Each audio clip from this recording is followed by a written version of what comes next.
बिस्मिल्लाहिर्रहमानिर्रहीम, अस्सलाम वालेकुम। लाखों करोड़ों दुरूदो सलाम मोहम्मद मुस्तफ़ा सल्लल्लाहु अलैहि वसल्लम और आले मोहम्मद पर।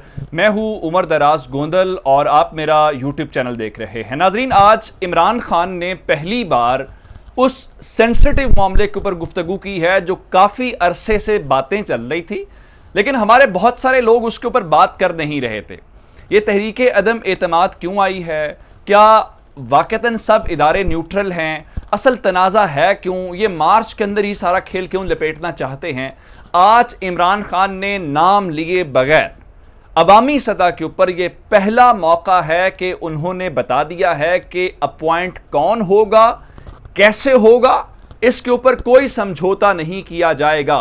और इसकी वजह क्या है, आखिर वो ये काम करना क्यों चाहते हैं, पहली नंबर के ऊपर। दूसरे नंबर के ऊपर इमरान खान ने तो आज बात की है, अपोजिशन ने इससे पहले ही माहौल क्यों बनाना शुरू कर दिया था और उन्होंने इस चीज को चैलेंज करना क्यों शुरू कर दिया था, ये इंपॉर्टेंट बात है। फिर मैं आपको एक और बात बताना चाहता हूं कि आज तहरीक इंसाफ के अंदर से एक और आवाज आई है जिन्होंने अपने ही कप्तान को चैलेंज किया है।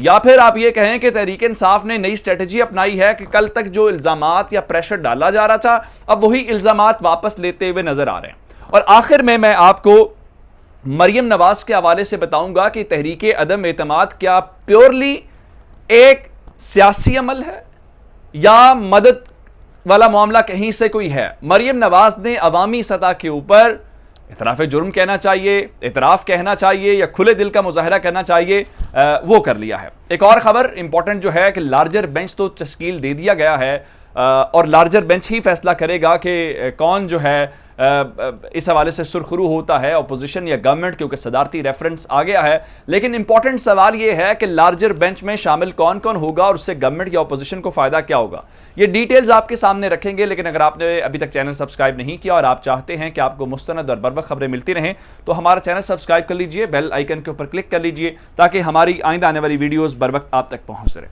नाज़रीन, मामला इस वक्त यह है कि पाकिस्तान के अंदर आर्मी चीफ की तकर्री नवंबर के अंदर होनी है।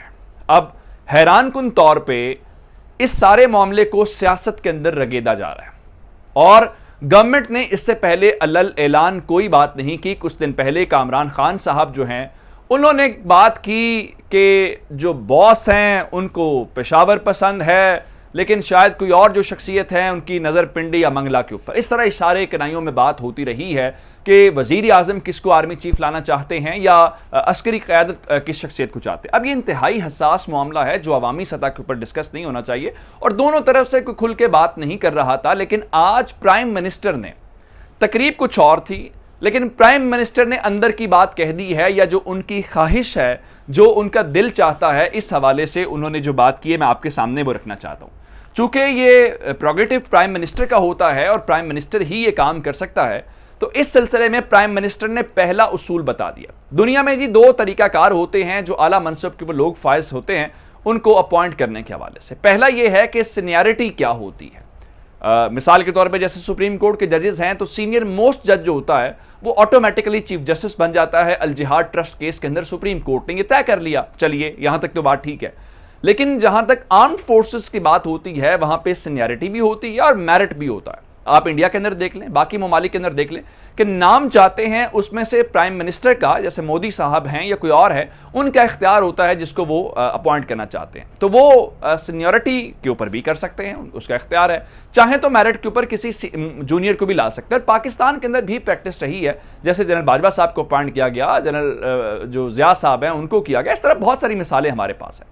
लेकिन अब मामला इस वक्त पाकिस्तान के अंदर कोई कह नहीं रहा, बोल नहीं रहा, लेकिन कहीं ना कहीं आर्मी चीफ की अपॉइंटमेंट है। लोग कहते हैं कि जनाब खबरें हैं इमरान खान की ख्वाहिश ये है कि वो जनरल फैज़ हमीद साहब को आर्मी चीफ अपॉइंट करना चाहते हैं। ये उनका ख्वाहिश हो सकता है क्योंकि ऐलान अवामी सतह पे उन्होंने नहीं किया। हो सकता है जो लोग स्पेकुलेशंस फैलाते हैं वो भी ठीक बात ना कर रहे हो, उनको पास भी खबर ना हो। लेकिन इस वक्त शायद उसके ऊपर अपोजिशन का ख्याल है कि वो नहीं होने चाहिए। उसकी वजह क्या है कि वो DGIS आए थे तो उनके ख्याल में अपोजिशन के साथ जो सलूक हुआ है, शायद उस पर जनरल फैज़ का या किसी और का हाथ, तो ये इल्ज़ामात हैं, जारी बात है, जिसका कोई सबूत नहीं है। सियासी बयान दिए जाते हैं प्रेशर डालने के लिए। आपको याद होगा नवाज शरीफ साहब ने जनरल फैज़ का नाम लिया था जलसों के अंदर, जनरल इरफान मलिक का नाम लिया था, जनरल कमर जावेद बाजवा का नाम लिया था। आज इमरान खान ने क्या बात की? इमरान खान ने बड़ा खुल के पहली बार, ये बात आपने याद रखनी है, अपोजिशन बातें करती रही है, मैं बताऊंगा कब किसने क्या कहा, लेकिन गवर्नमेंट ने आज पिम्स की एक तकरीब से वजीर आजम खिताब कर रहे थे। अच्छा, उन्होंने भी बात यह नहीं की कि मैं आर्मी चीफ के अपॉइंटमेंट के हवाले से बात करूं, बात इशारों किनायों में की है, लेकिन जो मौजूदा सूरत हाल है उसके अंदर यह गुफ्तगू रेलिवेंट है और सबको पता है कि प्राइम मिनिस्टर ने क्या बात की है। प्राइम मिनिस्टर ये कहते हैं कि तकर्री मेरिट पे होनी चाहिए, ये नहीं है कि सीनियर ऊपर आएगा। उन्होंने कहा कि ये जो बना हुआ है कि जनाब सीनियर जो है वही ऊपर है, उनका ये जरूरी नहीं है। अगर सीनियर अच्छा चीफ एग्जीक्यूटिव नहीं बन सकता, अच्छा ये बात किस पैराए में कर रहे हैं, बात अस्पताल वाले पैराए के अंदर कर रहे हैं वजीर आजम, लेकिन सुना कुछ और रहे हैं, ये सबको पता है। तो उन्होंने कहा अगर सीनियर अच्छा चीफ एग्जीक्यूटिव नहीं बन सकता तो इसका मतलब यह है कि जो बेहतरीन है उसको ऊपर आना चाहिए, अगर वो सीनियर नहीं भी है तो उसको ऊपर आना चाहिए। अब जनरल फैज को अगर आप देखेंगे तो वो सीनियरिटी में टॉप इस वक्त नहीं होंगे अगर उनका नाम नवंबर में या अभी भी प्राइम मिनिस्टर के पास आ जाए। तो उन्होंने कहा अगर हम मेरिट की बालादस्ती को यकीनी बनाएंगे तो सरकारी इदारों की कारकर्दगी बेहतर होगी और इससे चीजें बेहतर होगी। चलिए अब ऑपोजिशन की जरा बात सुने। प्राइम मिनिस्टर ने अभी तक ना तो वजारत दिफा ने उनको समरी भेजी है, ना प्रोसेस शुरू किया है, लेकिन उसके बावजूद शहबाज शरीफ साहब ने आज से चंद रोज पहले बयान दिया था और मैंने आपको बताया था, जिसमें उन्होंने कहा जी हम आर्मी चीफ की तकर्री या तोसी का मामला आएगा तो हम कौमी मफाद को सामने रख के बात करेंगे। हुकूमत ने कहा क्या वजीर आज़म बन गए हैं, आपके पास समरी आ गई है, आप इसके ऊपर क्यों कमेंट कर रहे हैं? आप जानबूझ के इस चीज को सियासत के अंदर धकेल रहे हैं। अब बात वहां तक थी तो उसके बाद से जो खुर्शीद शाह साहब हैं जिनका ताल्लुक पीपल्स पार्टी से है, उन्होंने क्या किया? उन्होंने कहा जी जो न्यूट्रल इदारे हैं अगर उनके सरबराहों को हटाया गया या उनकी जगह पे कोई नई तैनाती की गई तो हम नहीं मानेंगे, ये गैर आईनी गैर कानूनी होगा क्योंकि हुकूमत जो है अपनी मेजॉरिटी खो चुकी है। मौलाना फजलुर रहमान भी ऐसी बातें करते रहे। अगर कोई ऐसा मामला है ही नहीं, अभी टाइम है, नवंबर बहुत दूर है।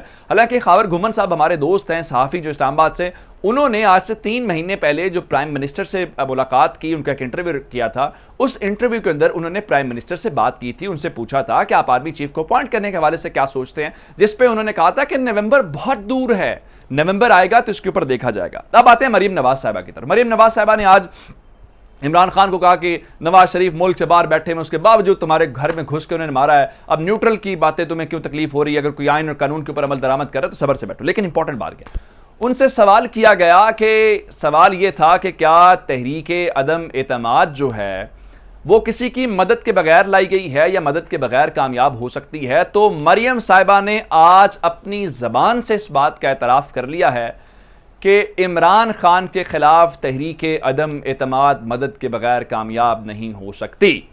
अब उन्होंने ये नहीं बताया कि मदद का क्या मतलब है, मदद कोई लोकल की बात कर रहे हैं, लोकल या फिर गवर्नमेंट जो बार बार इंटरनेशनल एस्टैब्लिशमेंट की बात कर रही है उसका क्या मतलब है। लेकिन दूसरी जानिब गवर्नर पंजाब ने बड़ा हैरान कुन बयान दिया है, आया वो इमरान खान के खिलाफ बयान दिया जिसमें वो कह रहे जी मुनहरिफ अरकान पैसे लिए, ये बात समझ में नहीं आती।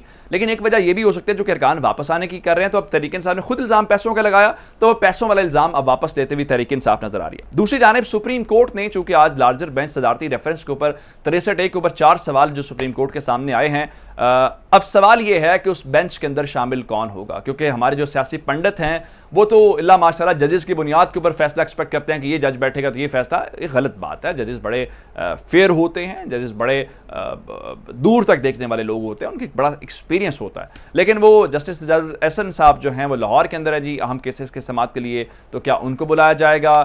फिर अमीन साहब के हवाले से बताया जा रहा है उनकी रिटायरमेंट को फुल कोर्ट रेफरेंस भी है। तो इन तमाम चीज़ों को लेके अब तमाम नज़रें जो हैं वो सुप्रीम कोर्ट के ऊपर हैं। लोग कह रहे हैं जी इस वक्त मामला तारीख रकम करने का जो है वो सुप्रीम कोर्ट ने कहा है। फिर जस्टिस मुनीब अख्तर के बयान को सोशल मीडिया के ऊपर बहुत सर्कुलेट किया जा रहा है जिसमें कह रहे हैं पार्टी का वोट होता है, इनफरादी वोट नहीं होता। मजीद अपडेट्स लेकर आपकी खिदमत में हाजिर होंगे, चैनल सब्सक्राइब कीजिएगा। आपकी समातों का बहुत शुक्रिया, खुदा हाफिज़।